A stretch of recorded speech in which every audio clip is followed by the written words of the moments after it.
Hello students, Vicky sir this side.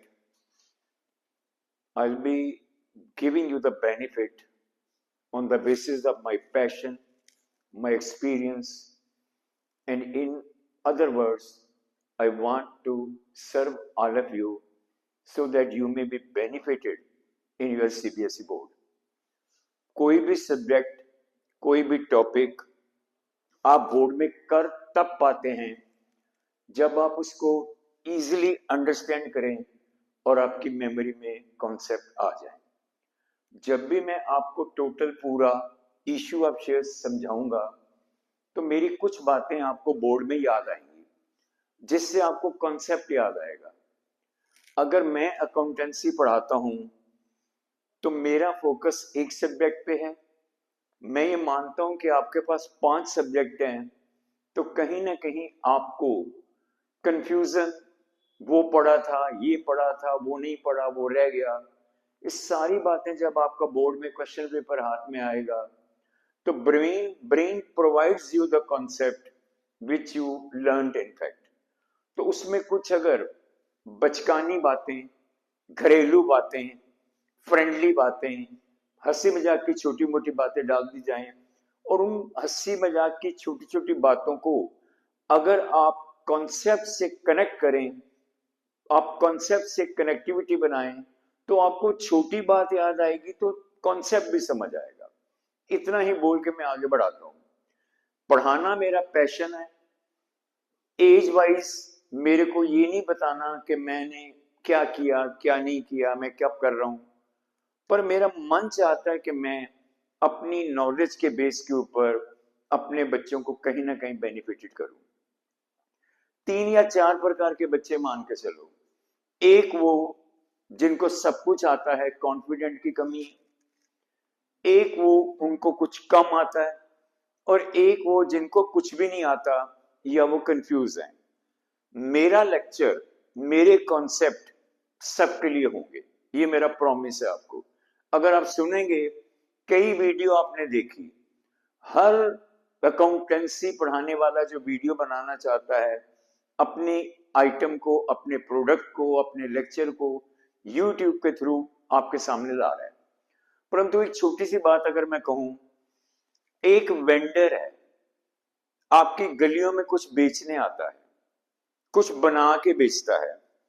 Normally raw material of the item which he'll be cooking and serving and selling will be same, पर recipe के test में और किस तरीके आके वो गलियों में आवाज लगा के अपने प्रोडक्ट को बेचता है, इन सब बातों में फर्क होता है। इसी प्रकार अगर मैं टीचर की बात करूं तो हर टीचर ने वही कॉन्सेप्ट बोलने हैं जो आपके सिलेबस में है।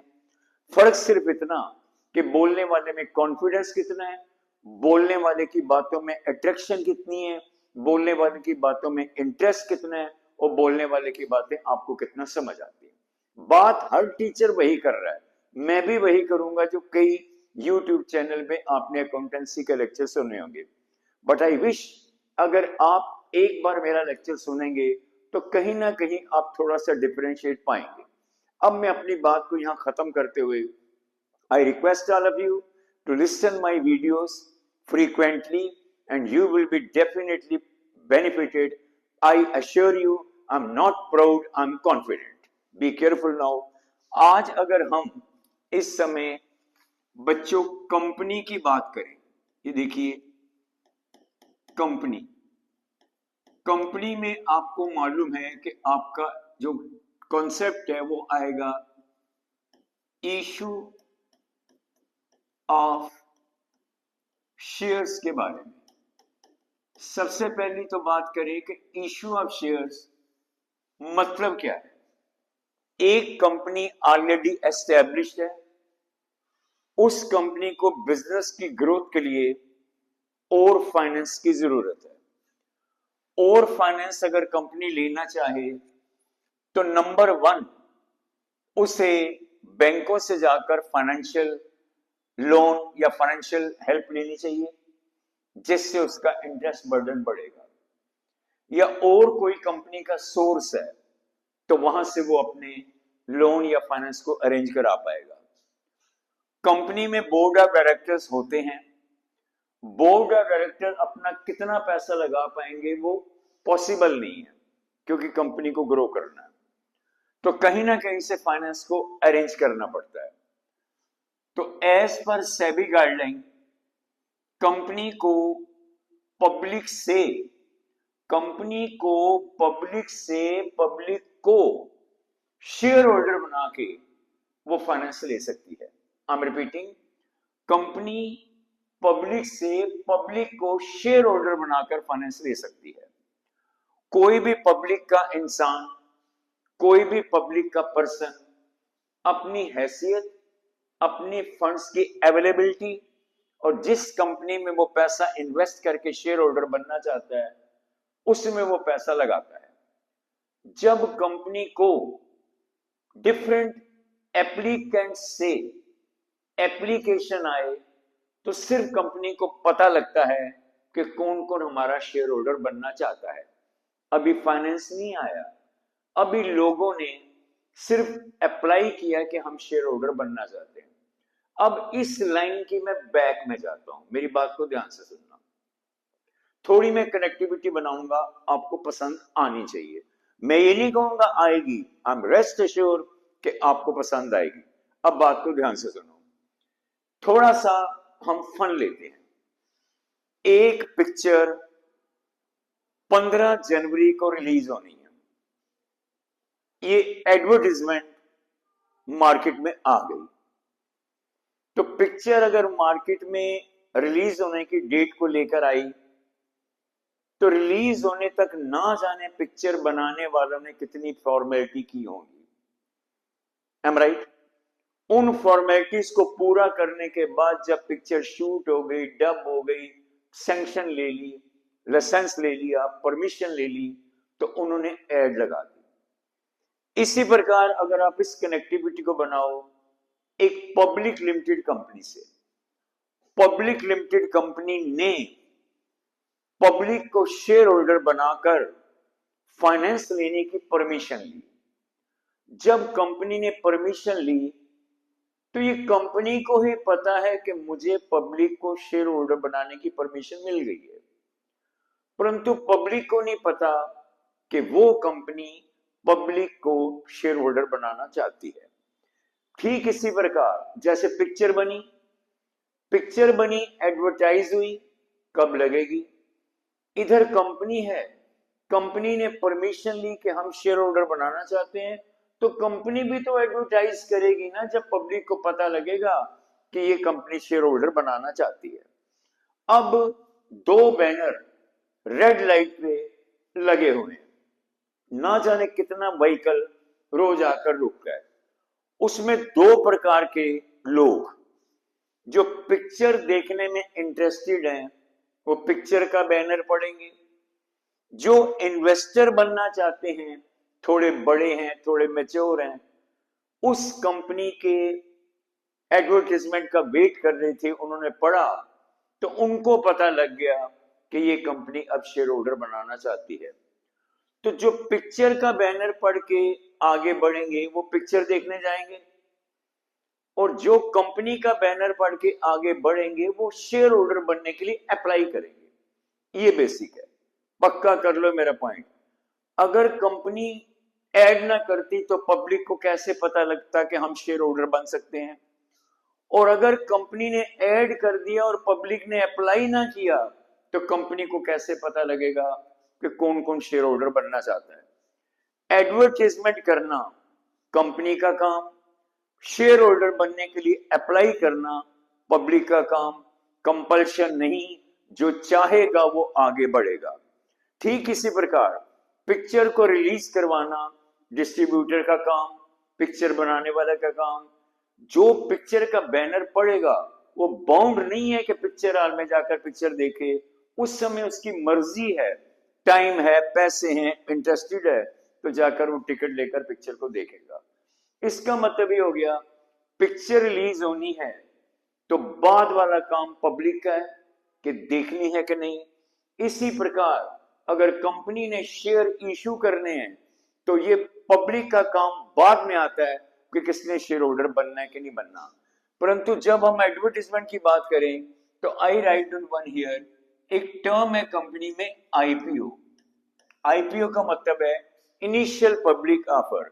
जब इनिशियल पब्लिक ऑफर कंपनी देती है पब्लिक को कि हम शेयर होल्डर बनाना चाहते हैं, उस समय ये अप्लाई वाला फंडा चलता है। पर अदरवाइज कोई भी पब्लिक का पर्सन, कोई भी पब्लिक का इंसान अगर शेयर होल्डर बनना चाहे वो आईपीओ में अप्लाई नहीं करता, इनिशियल पब्लिक ऑफर में अप्लाई नहीं करता, तो वो शेयर मार्केट में जाके ब्रोकर के थ्रू भी जिस कंपनी का शेयर होल्डर बनना चाहता है उसके शेयर्स को खरीद सकता है। क्योंकि जो शेयर होते हैं, अगर कोई भी पहले शेयर होल्डर बना हुआ है तो शेयर सेलेबल है और ये ट्रांसफरेबल है। अब आगे प्रैक्टिकल पे जाने से पहले हम आपसे कुछ बातें करते हैं। सबसे पहली बात आपको आना चाहिए, that is types of company. Types of companies. Types of companies के बारे में हमने ज्यादा नहीं बोलना, थोड़ा बहुत आपको 11th की बिजनेस स्टडी से मैंने बैकग्राउंड लेनी है। आपको पता है कि नंबर 1 टाइप है, दैट इज आपका पब्लिक लिमिटेड कंपनी। सीक्वेंस नहीं चाहिए। Public limited company, next private company, next 1% company, 1% company, next government company, government company, next आपके पास आता है इन चारों के अलावा एक नई बात, एक वर्ड है लिस्टेड कंपनी। लिस्टेड कंपनी के बारे में आमतौर पर बच्चों को जानकारी नहीं होती। लिस्टेड कंपनी वो है जो नेशनल स्टॉक एक्सचेंज में या बॉम्बे स्टॉक एक्सचेंज में रजिस्टर्ड है, रिकॉग्नाइज नेशनल स्टॉक एक्सचेंज द्वारा की जाती है, उससे हम लिस्टेड कंपनी का नाम देते हैं। लिस्टेड कंपनी ही अपने शेयर्स को सेल या परचेज में डाल सकती है। अब इसके बाद इनकी डेफिनेशंस के बारे में आपको पेपर में नहीं पूछा जाता। अगर थोड़ा सा फन लें, पब्लिक लिमिटेड कंपनी के साथ एक वर्ड है पब्लिक, तो जब तक इसमें पब्लिक का पैसा इन्वॉल्व नहीं हुआ तो इसका नाम पब्लिक लिमिटेड कंपनी तो बन ही नहीं सकता। ये बात आप थोड़ा सा फन के रूप में याद करो। तो पब्लिक कंपनी में इन्वॉल्व कब होगी? जब उस कंपनी के पास पब्लिक के फंड्स हैं, जो फंड्स कंपनी को पब्लिक को शेयर होल्डर बनाकर मिले। तो जो पैसा पब्लिक से कंपनी द्वारा पब्लिक को शेयर होल्डर बनाकर मिलेगा, याद रखना वो कंपनी की शेयर कैपिटल होता है। अब धीरे धीरे मैं एक दो कॉन्सेप्ट आपको आगे ले जाऊंगा। ये आपके पास थोड़ा सा एक लॉजिक आया। अब इस लॉजिक के बाद हम एक नई बात करते हैं। मेरा पढ़ाने का ढंग थोड़ा सा डिफरेंट है, मैं इंटरेस्ट पैदा करने की कोशिश करता हूं। अब ये पेन है, ये मार्कर है, ये पेंसिल है। ये पेंसिल मान लो 100 रुपए की है, तो आर्टिकल है, किसी भी आर्टिकल के प्राइस को हम लोग बच्चों कॉस्ट कहते हैं। परंतु अगर मैं शेयर की बात करूं तो शेयर की कास्ट को ना हम प्राइस कहेंगे ना हम कास्ट कहेंगे। तो शेयर की प्राइस को अकाउंटेंसी की लैंग्वेज मानो या टेक्निकल वर्ड मानो, इससे फेस वैल्यू कहा जाता है। तो आज के बाद आपको ये याद रखना है कि प्राइस आर्टिकल की, कास्ट आर्टिकल की, और अगर इसको मैं शेयर में बात करूं तो शेयर की फेस प्राइस को हम लोग बेटा फेस वैल्यू कहते हैं। ये फेस वैल्यू कंपनी द्वारा मांगी जानी है, शेयर होल्डर द्वारा पे की जानी है, पर ज्यादातर 99.9% ये फेस वैल्यू पब्लिक या शेयर होल्डर द्वारा कंपनी को इकट्ठी नहीं देनी होती।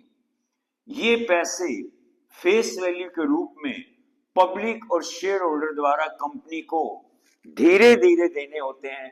कंपनी धीरे धीरे मांगती है, तो जब कंपनी धीरे धीरे मांगेगी, पब्लिक या शेयर होल्डर धीरे धीरे पे करेगा, तो धीरे धीरे पे करने का मतलब कि वो इंस्टॉलमेंट में पे करेंगे। हिंदी में बोले तो किस्तों में पे करेंगे, इंग्लिश में बोले तो इंस्टॉलमेंट में पे करेंगे। परंतु जब हम हिंदी की बात को छोड़ें तो किस्तें नहीं कहेंगे, इंग्लिश की बात को छोड़ें तो हम इंस्टॉलमेंट नहीं कहेंगे, तो हम उन इंस्टॉलमेंट्स को कंपनी की लैंग्वेज में बेटा कह देते हैं कॉल्स, CALLS। तो public and shareholder are supposed to pay this value on the demand of the company in calls. अब बताएंगे कि आपकी वेरियस कॉल्स कौन कौन सी। देखो सेकंड पेज पे आना, शुरू कर दो। हाँ जी, इशारा। हाँ जी, I repeat now the things.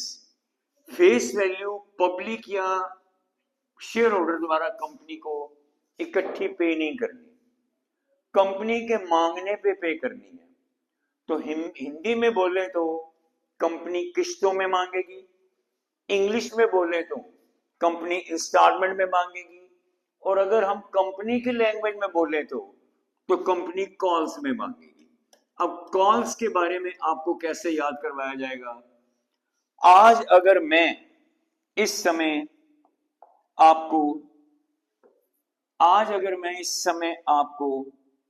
एक बड़ी अच्छी बात बताऊं, मैं किसी बच्चे से पूछूं 5 सब्जियों के नाम लो या 5 फ्रूट के नाम लो, आप बड़े आराम से ले लेंगे। परंतु यही बात अगर मैं आपसे 2 घंटे के बाद पूछूं तो फिर आप 5 सब्जियों या 5 फ्रूट के नाम बोलेंगे, पर शायद बीच में कोई नाम नया आ जाए या वही ऑर्डर नहीं आप अपनाएंगे। इसका मतलब फ्रूट के नाम, सब्जियों के नाम या कई और बातों के नामों में बेटा सीक्वेंस नहीं होती। पर अगर मैं आपसे महीनों के नाम पूछूं तो सीक्वेंस है, अगर मैं आपसे नेम ऑफ द डेज पूछूं तो सीक्वेंस है। इस छोटी सी बात को मन में रखें।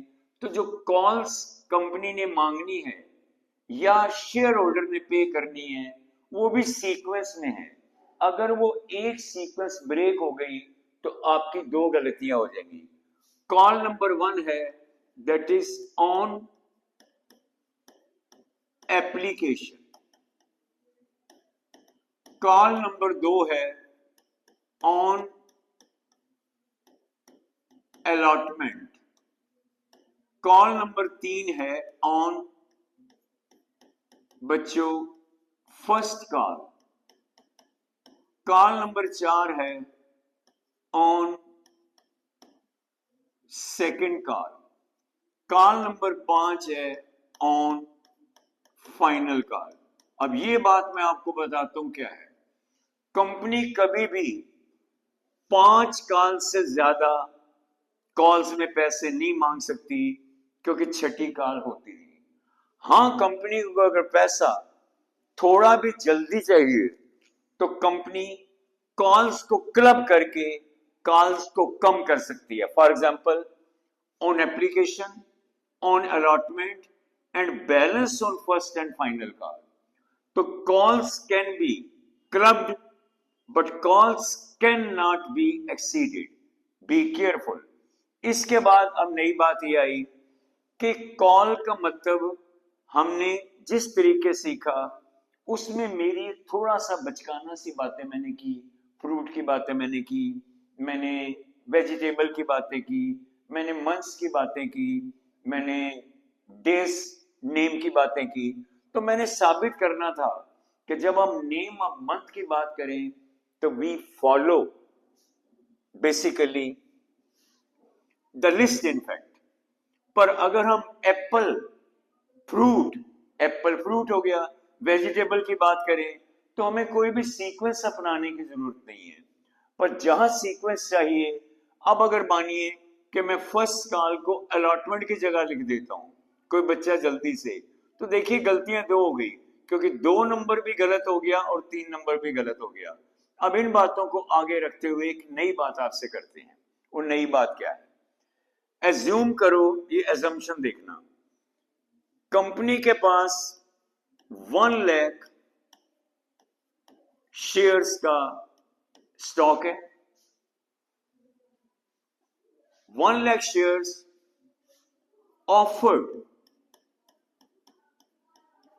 offered by the company। अब यहां मेन कंफ्यूजन क्या है? ये 1 लाख शेयर्स है, परंतु कितने लोगों ने मांगे होंगे ये हमें नहीं पता। कितने लोगों ने ये 1 लाख शेयर्स मांगने हैं हमें नहीं पता।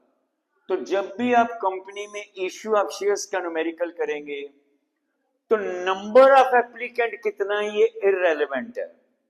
नंबर ऑफ शेयर्स ऑफर्ड और नंबर ऑफ शेयर्स अप्लाइड कितने हैं, ये कंपनी के कॉन्सेप्ट का वाइटल पार्ट है। तो forget the number of applicants, focus on the number of shares. 1 lakh share company ने ऑफर किए। अब नेक्स्ट आया पब्लिक अप्लाइड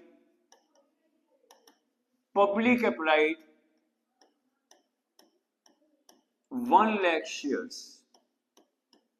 अब देखिए यहां जितने शेयर्स ऑफर हुए उतने ही शेयर्स पब्लिक ने अप्लाई किए।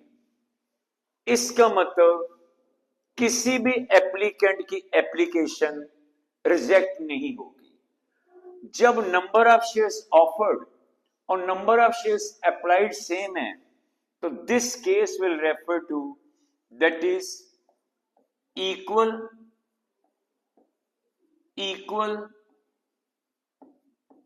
सब्सक्रिप्शन। इक्वल सब्सक्रिप्शन में याद रखना नो रिजेक्शन, ये मैंने थोड़ा सा हाईलाइट कर दिया, नो रिजेक्शंस। अब अगर मैं केस नंबर 2 की बात करूं, केस नंबर 2 में 1 लाख शेयर्स हैं, 1 लाख शेयर्स हैं offered by the company,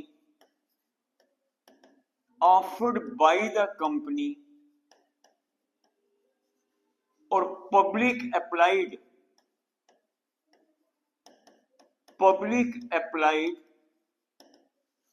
90,000 shares. अब देखिए केस नंबर 2 में इसको अगर हाईलाइट किया जाए तो यहां ऑफर्ड तो वही है क्योंकि मैं केस बढ़ा रहा हूं। अब लोगों ने पब्लिक अप्लाइड 90,000 शेयर्स, लोगों ने अब शेयर्स कम मांगे हैं। अगर कम मांगे हो तो it will be the case of that is under subscription. Under subscription में भी याद रखना नो रिजेक्शन। जब इक्वल सब्सक्रिप्शन आ जाए तो कंपनी किसी की एप्लीकेशन को रिजेक्ट नहीं करेगी। जब अंडर सब्सक्रिप्शन आ जाए तब भी कंपनी किसी की एप्लीकेशन को भी रिजेक्ट नहीं करेगी। अब केस नंबर 3 जो कि नॉर्मली बोर्ड में आता है, 1 lakh shares 1 lakh shares offered 1 lakh shares offered by the company. I'm making all 3 cases today. Company अब public applied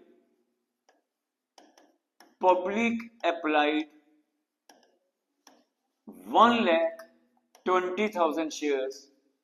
These all are the imaginative figures I made for all of you. अब यहां देखिए 1 lakh shares हैं, company ने offer किए, लोगों ने 1,20,000 मांग लिए। अब कंपनी के पास जो एक्सेस डिमांड है जो फालतू शेयर्स लोगों ने मांग लिए, जो ज्यादा शेयर्स लोगों ने मांग लिए, कंपनी तो दे ही नहीं पाएगी। This will refer to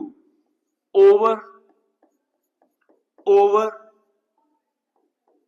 subscription. Over subscription.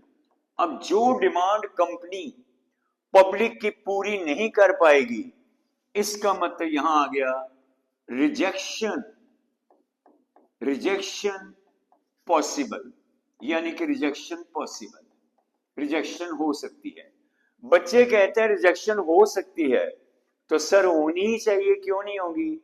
क्योंकि अगर ओवर डिमांड को, जो कि 20,000 शेयर्स यहां ओवर डिमांड है, अगर रिजेक्ट ना किया जाए तो एक और तरीका होता है। वो क्या है, वो मैं आपको अगली क्लास में बताने की कोशिश करूंगा।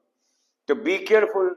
अब इन बातों को मैं थोड़ा सा इस इक्वल, अंडर और ओवर सब्सक्रिप्शन को थोड़ा सा अपनी बच्चों वाली बातों में थोड़ा फन लाकर आपको समझाने की कोशिश करता हूं। Be careful. मुझे उम्मीद है कि आपको सब कुछ समझ आएगा। अब वो क्या है सुनिए। एक पिक्चर हॉल में इन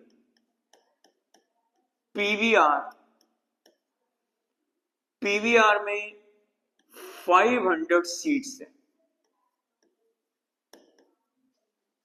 ये 12 o'clock का शो है। मेरी बात को एंजॉय करना। 500 सीट है, 12 o'clock का शो है, और 500 persons came to see movie, या कह लो कि 500 टिकटें ही बिकी।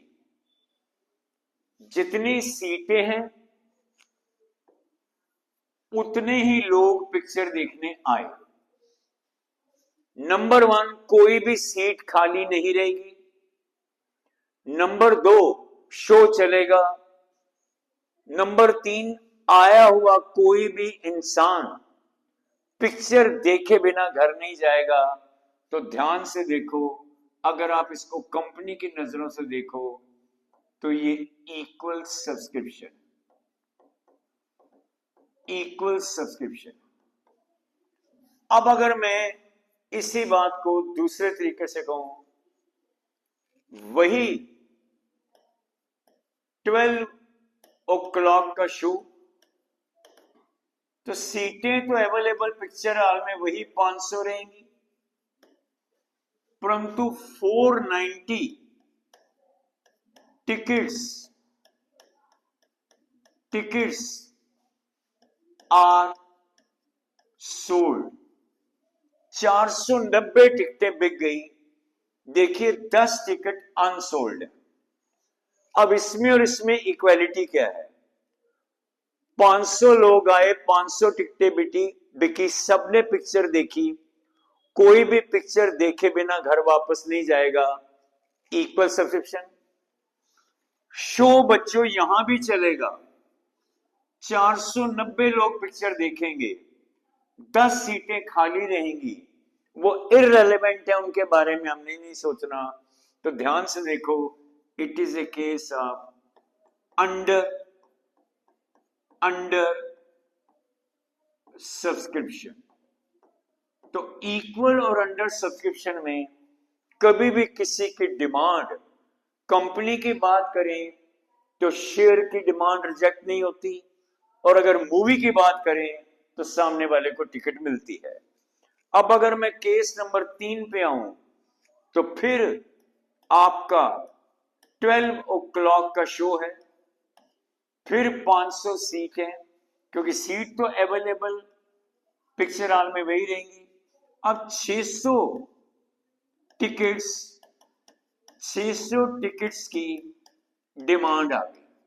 अब 600 टिकट की डिमांड है, तो कंपनी तो 600 टिकट दे ही नहीं पाएगी, क्योंकि सीटें 500 हैं।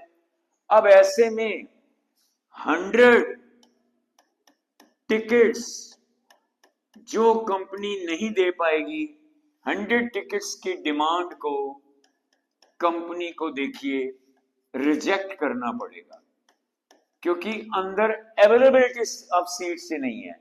तो this is a case of over subscription, over subscription. तो कॉमन सेंस की बात है कि रिजेक्शन ऑफ डिमांड पॉसिबल। ये देखिए, कहां पिक्चर हॉल, कहां कंपनी, इन बातों को। अब मेरा वादा कि आने वाले दिनों में आप कभी भी मूवी देखने जाएंगे तो आपको बैठे बैठे वहां मम्मी पापा के साथ बैठे हैं, फ्रेंड्स के साथ बैठे हैं, तो आपको कंपनी के बेसिक याद आएंगे। ये मेरा वादा, आई एम श्योर कि मैं आपको ये बात समझा सकूंगा। अब बारी आ गई कि इक्वल सब्सक्रिप्शन में हर एप्लीकेंट को शेयर मिलेंगे, अंडर सब्सक्रिप्शन में हर एप्लीकेंट को शेयर मिलेंगे, परंतु ओवर सब्सक्रिप्शन में जब एप्लीकेंट अप्लाई करेंगे तो ना जाने किसकी एप्लीकेशन रिजेक्ट हो जाएगी और किसको शेयर नहीं मिलेंगे। अब जिसको शेयर नहीं मिले, अब देखना तीन बातें। जिसने अप्लाई किया शेयर मिल गए, तो एप्लीकेशन का पैसा जो एप्लीकेंट द्वारा भेजा गया है कंपनी अपने पास रख लेगी। इक्वल सब्सक्रिप्शन के केस में, अंडर सब्सक्रिप्शन के केस में कंपनी को पता है कि डिमांड कम है, जिसने शेयर मांगे हमने उसको शेयर होल्डर बनाना है, तो उस एप्लीकेंट द्वारा भेजा गया पैसा कंपनी रख लेगी। पर ओवर में कंपनी को मालूम है किसकी एप्लीकेशन एक्सेप्ट हो गई, किसकी हमने रिजेक्ट करनी है। तो जिसकी एक्सेप्ट हो गई कंपनी उनका पैसा रखेगी, जिसकी रिजेक्ट हो गई कंपनी उनको पैसे वापस करेगी। तो ओवर में रिजेक्शन का मतलब क्या है? जिनकी एप्लीकेशन रिजेक्ट हुई उन्होंने अप्लाई करके मांगा क्या? शेयर्स। जिनकी एप्लीकेशन रिजेक्ट हुई उन्होंने अप्लाई करके भेजा क्या? Application money. जिनकी एप्लीकेशन रिजेक्ट हुई कंपनी ने उनको क्या नहीं दिया? शेयर। तो जिनकी एप्लीकेशन रिजेक्ट हुई कंपनी उनको वापस क्या करेगी? पैसा। That is the point. Company उनका पैसा नहीं रख पाएगी तो कंपनी को पैसा वापस करना पड़ेगा। अब मैं आगे बढ़ता हूं, तो इतना समझ के, इतनी बातों को रखते हुए, अब मेन प्रॉब्लम है बच्चे को कि हम लोग एंट्रियां याद कैसे करें। इसमें मैक्सिमम एंट्रियां सेम है, पर बोर्ड में जब आपको कोई भी एंट्री आती हो, एंट्रीज को हम journal accounting treatment for issue of shares कहते हैं। ये एंट्रियां हम कैसे बनाएंगे मैं आपको बताता हूं। आपने एंट्रियां याद नहीं करनी, प्रॉमिस करो। अगर मैं जर्नल की बात करूं, ये देखिए, journal entries, journal entries for issue of shares. Promise करो, विकी सर को सुन रहे हो, रटोगे नहीं। रटने से बच्चा पास होता है, कामयाब नहीं होता। कामयाब तब होगा जब समझेगा। अब समझो क्या है? एंट्री करते समय आपने अंदर अपने फीलिंग लानी है कि आप कंपनी है। आपको पब्लिक से एप्लीकेशन का पैसा रिसीव हुआ, क्योंकि पब्लिक ने अप्लाई करके एप्लीकेशन का पैसा भेज के अपने आप को प्रोड्यूस किया, अपने आप को आपके सामने पेश किया कि हम शेयर होल्डर बनना चाहते हैं। तो उस समय टाइटल एंट्री का बना एक कंपनी। ये टाइटल आपने आंसर शीट में लिख कर नहीं आने। When application money, when application money, ये कंपनी कह रही है, मनी इज रिसीव्ड, ये बच्चों कंपनी एंट्री का नहीं, ये लॉजिक या बेसिक आपने पेपर में लिख कर नहीं आना। तो कंपनी का बैंक बैलेंस बढ़ेगा, बैंक अकाउंट डेबिट, किसका पैसा आया? एप्लीकेशन का, to share application account, entry returning, being application money, being application money received on dash shares, dash का मतलब कितने शेयर्स पर आया, dash shares at a rate of dash, पर शेयर कितना पैसा आया। अब कंपनी को जब एप्लीकेशन का पैसा मिला तो कंपनी को ये भी पता लग गया कि हमारे द्वारा ऑफर किए गए शेयर्स की डिमांड पब्लिक द्वारा इक्वल है, अंडर है या ओवर है। अब क्या करना है, सेकेंड एंट्री में जो एप्लीकेशन का पैसा कंपनी के पास आया, मैंडेटरी कंपनी उस पैसे से शेयर कैपिटल बनाएगी। तो when share application money, when share application money is transferred to share capital, बहुत बड़ा लॉजिक यहां बोलूंगा, जरा ध्यान से। एंट्री बनी share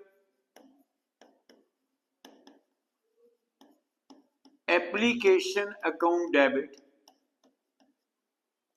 to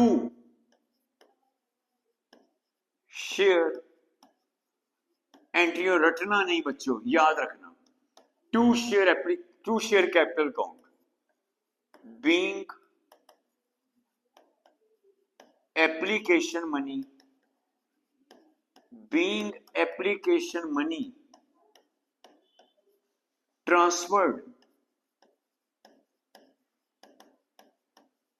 transferred to share capital account। अब लॉजिक सुनिए, application credit, application debit, temporary character cancel हो गया, टेम्परेरी करेक्टर कैंसिल हुआ, एप्लीकेशन से जो पैसा आया उससे फॉर्मेशन कैपिटल की हुई। अब जितना पैसा एप्लीकेशन का आया, लोग बता रहे हैं, लोग पढ़ा रहे हैं कि सारा आप कैपिटल में डाल दो, पर मैंने ये भी बताना है, जो शायद किसी और ने बताया कि नहीं बताया मुझे नहीं मालूम, कि अगर इक्वल सब्सक्रिप्शन है और अंडर सब्सक्रिप्शन है, क्योंकि आपने किसी की भी एप्लीकेशन को रिजेक्ट नहीं किया, तो इक्वल सब्सक्रिप्शन में और अंडर सब्सक्रिप्शन में जितना भी पैसा आपके पास एप्लीकेशन का आया है वो सारा का सारा कैपिटल में ट्रांसफर हो गया, क्योंकि आपने कुछ भी पैसा रिफंड नहीं किया। और रिफंड क्यों नहीं किया? क्योंकि रिजेक्शन नहीं। पक्का कर लो, अब यहां साबित हो गया कि ओवर में जितना पैसा आएगा वो सारा शेयर कैपिटल में ट्रांसफर नहीं होगा। आमतौर पर कहा जाता है कि जो एप्लीकेशन में पैसा मिला वो आप कैपिटल में डाल दो, नहीं, इक्वल और अंडर के केस में सारा पैसा जो एप्लीकेशन के संग आया सारा कैपिटल में डलेगा, क्योंकि इक्वल में कोई रिफंड नहीं करना, अंडर में कोई रिफंड नहीं करना, तो जो पैसा कंपनी को मिला कंपनी ने अपने पास उसको डिटेन करना। इसके बाद अब बारी आई सेकंड, जब एप्लीकेशन के बाद आप अलॉटमेंट पे आएंगे। इसके लिए मेरी एक बात सुनिए, आप जब पेपर देते हैं, जब एग्जाम देते हैं, तो पहले पता लगता है स्कूल को कि बच्चों का रिजल्ट क्या है। तो स्कूल को आपका रिजल्ट पहले पता लगा, डिक्लेयर बाद में हुआ। ठीक इसी प्रकार जब कोई एप्लीकेंट शेयर अप्लाई करे तो कंपनी को पहले पता लगता है कि किस किस की एप्लीकेशन एक्सेप्ट हुई है और किस किस की रिजेक्ट हुई है, क्योंकि इक्वल में तो सबकी एक्सेप्ट हो गई, अंडर में सबकी एक्सेप्ट हो गई, पर ओवर में रिजेक्शन भी आई।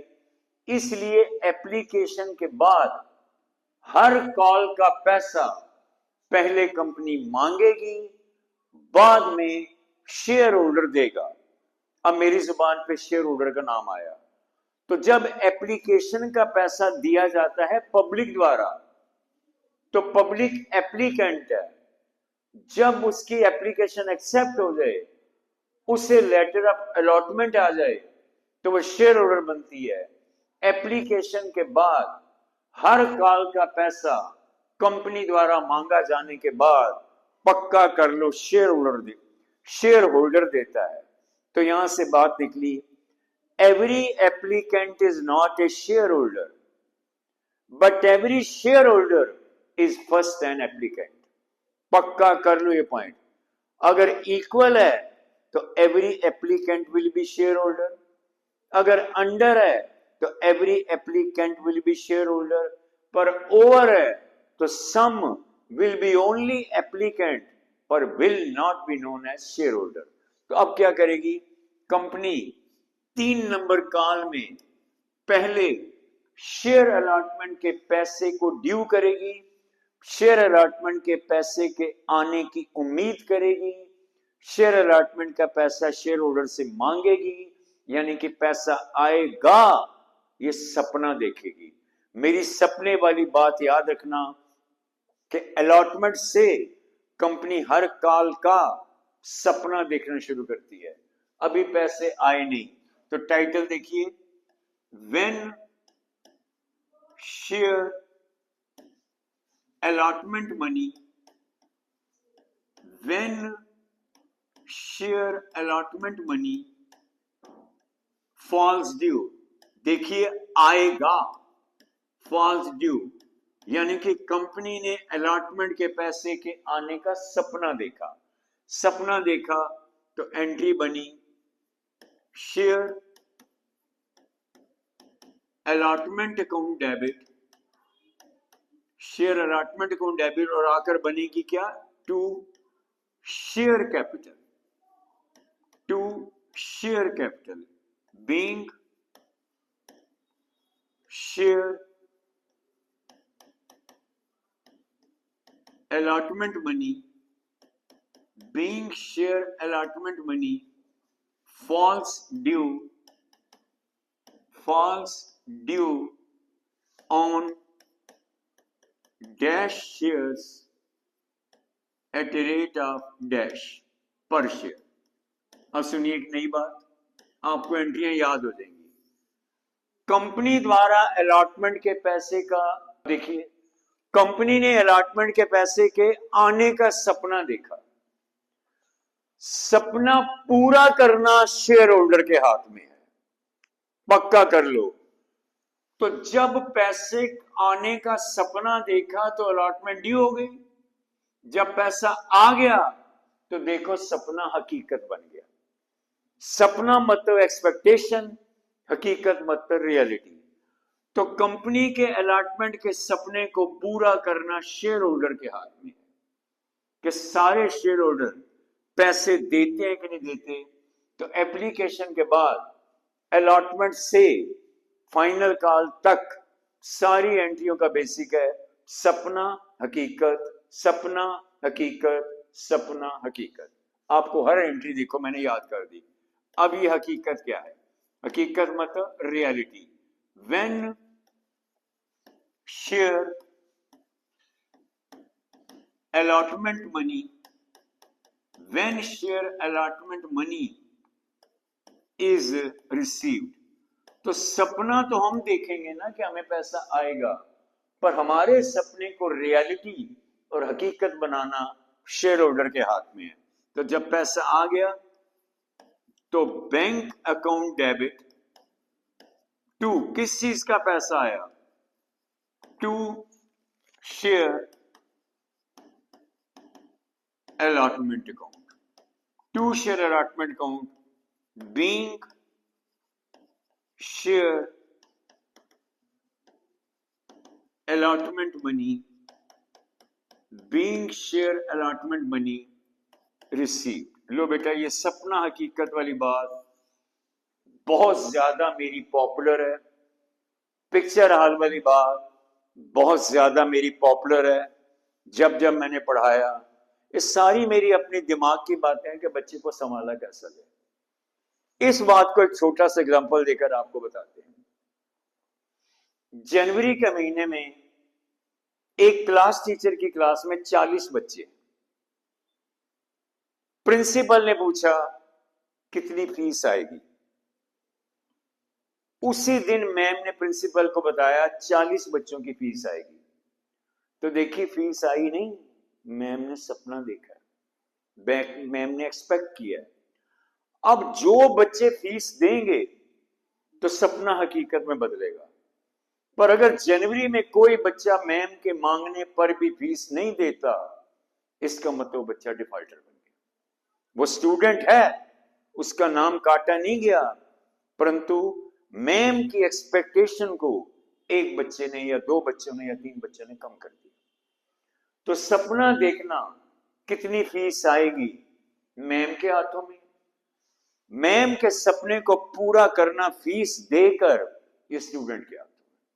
तो be careful in the journal accounting treatment of company issue of shares. Application में पैसा पहले आएगा, बाद में कैपिटल बनेगा, उसके बाद अलॉटमेंट से लेकर फाइनल कॉल तक, पहले फाइनल कॉल तक हर कॉल का पहले कंपनी सपना देखेगी, बाद में हकीकत। तो एंट्री का बेसिक बन गया सपना हकीकत, सपना हकीकत, सपना हकीकत, सपना हकीकत। सपना देखना कंपनी का काम, कंपनी के सपने को पेमेंट करके, पैसा भेज के, पैसा देकर पूरा करना शेयर होल्डर का काम। All the best, see you in the next video. May God bless you. Hope you enjoy it. Thank you very much.